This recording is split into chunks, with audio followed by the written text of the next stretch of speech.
Welcome back to another video. We are going to be doing a little turbo install on this B18C1 swapped EK hatch. We did the engine swap in this thing, so I had another GSR in it, but it had extreme blow-by, so we popped that engine out. We threw this one in. We didn't build this one. This is a drop-in supplied engine from another chassis. We threw the exhaust manifold on for the turbo. So the turbo manifold, it's a top mount Rev 9 mild steel 44mm wastegate top mount.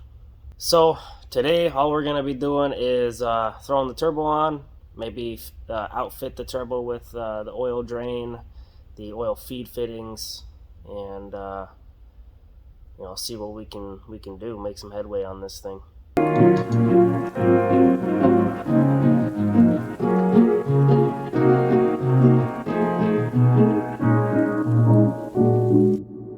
Alrighty, so we were mocking the turbo up, and I don't know if you could see it, but the holes don't quite line up. We're obstructed, so we can't rotate the turbo anymore because it's hitting the housing, the cool side housing right here.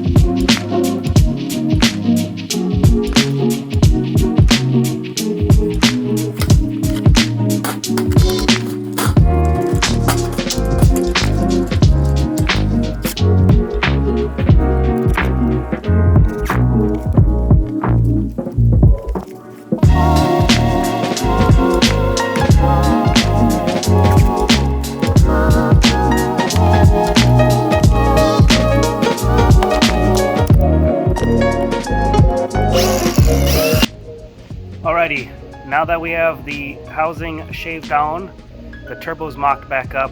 We did actually run into an issue with clearance on the runner still, so we ended up having to pound in that runner just a little bit.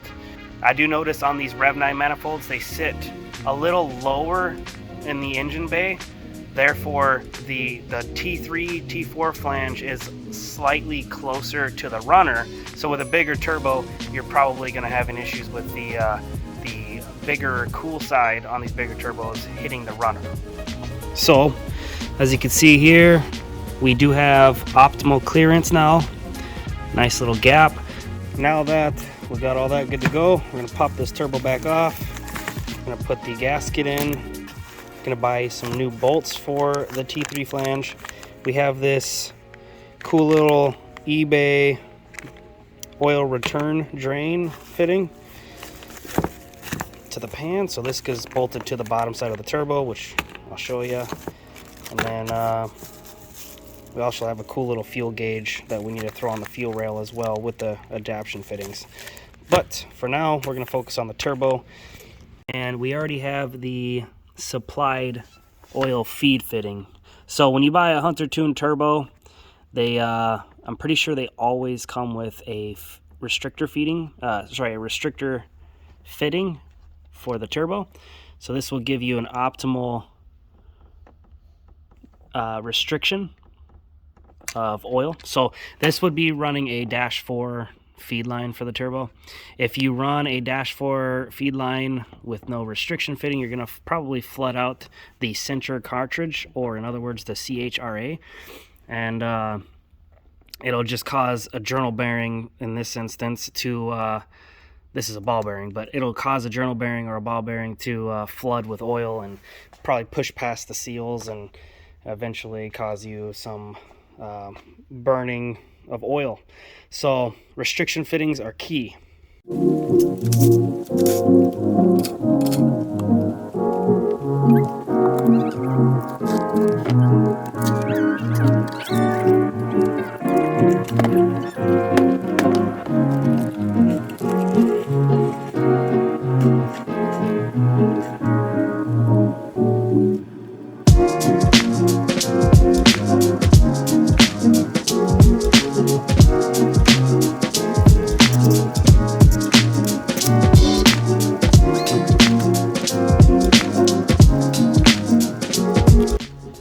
What we're gonna do now is we need to pick up 4 bolts for the T3 flange. The 2 bolts I'm using are not the kind of bolts I would like to use. So we're gonna use something grade 8, black oxide, you know, whatever's gonna be strong enough to hold this. We're gonna craft up a oil return hose for the bottom side as well to drain back into the pan. So we're gonna set the turbo in there, bolt it down so it's nice and secure, and then we're gonna craft a hose around that to get the proper length. And then we'll probably pull the turbo back out, snug up the hose really good because it's a lot easier to do that with the turbo off. And then bolt the turbo back on and we should be good to go from there.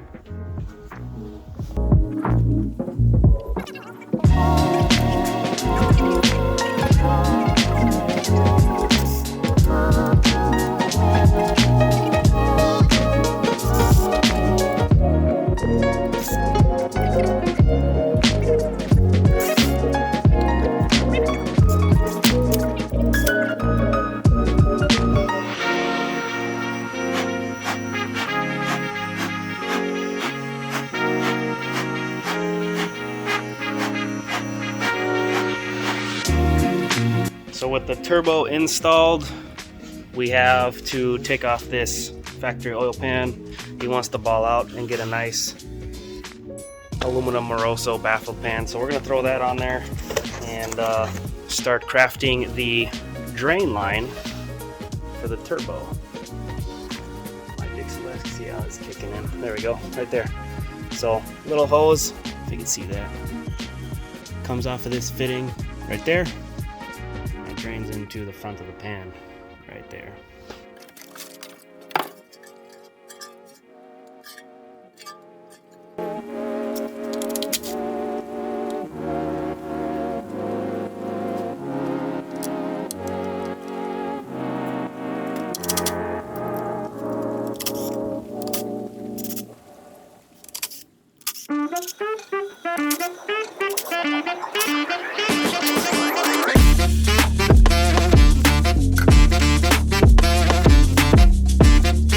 Alrighty, so big important thing to do when installing a new gasket is you put RTV on every seam. Right there. So you see you have a seam, it's probably hard to see now that I have RTV over, but oil pump mates to the block, and you got a seam here, and you have a seam there. On the rear main seal, you have a seam here, and then you have a seam there.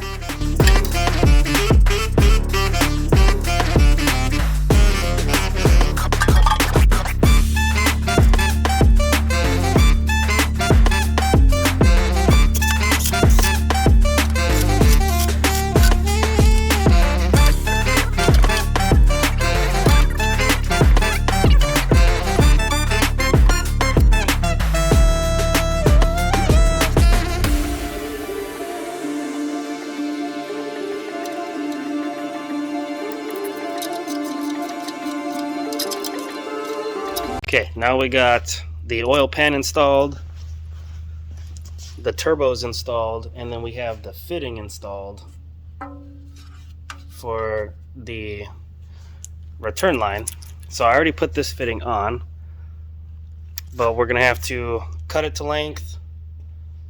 So what we're gonna do is install this onto the turbo itself and get a proper length, cut it, and then put a fitting on the other side.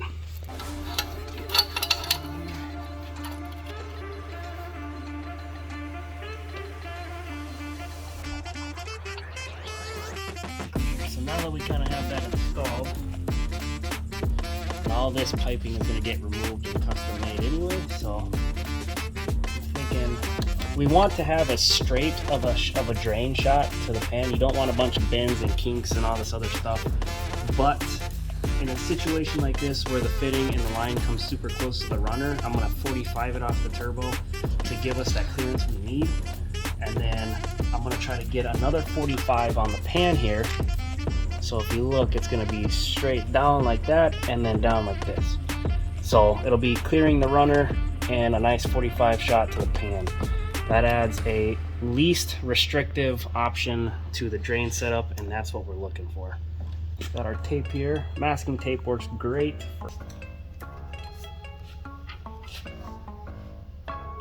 So, about something like that. Now we also got to take into account if we take this off, the hose itself is going to sit flush with this. So we don't want to cut it back here. We want to cut it where it's flush with this. So that's where we're going to lie our tape. I'll lay some tape just like that. Cut it right in the center of the tape.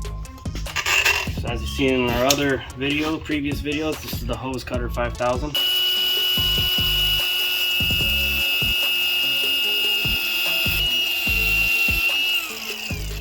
If you're gonna cut a hose, don't cut it like that because that's dangerous. We're actually gonna leave the tape on there. And then the tape should allow us to get this on there a little easier. So now that we kind of got it started, what we're gonna do is pound on it. Get a couple twists, make sure it's straight on there. We've got the fitting installed in the hose. We're gonna go ahead and Vaseline this side here. It helps just get on the hose, and since this is petroleum based, you don't have to worry about it getting into the engine or anything like that if it were to do so.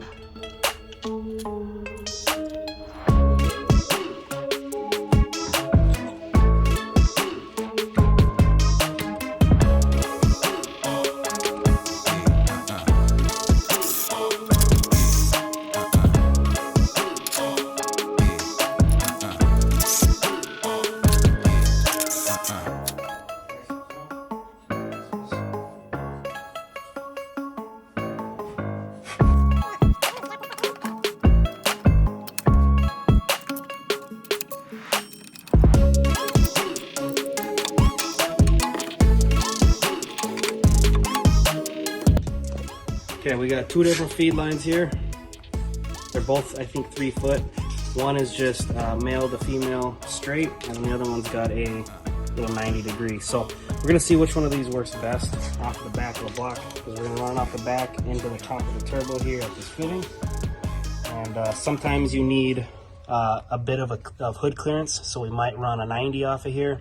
Otherwise, if we have the clearance, we're just gonna run the straight and call it a day.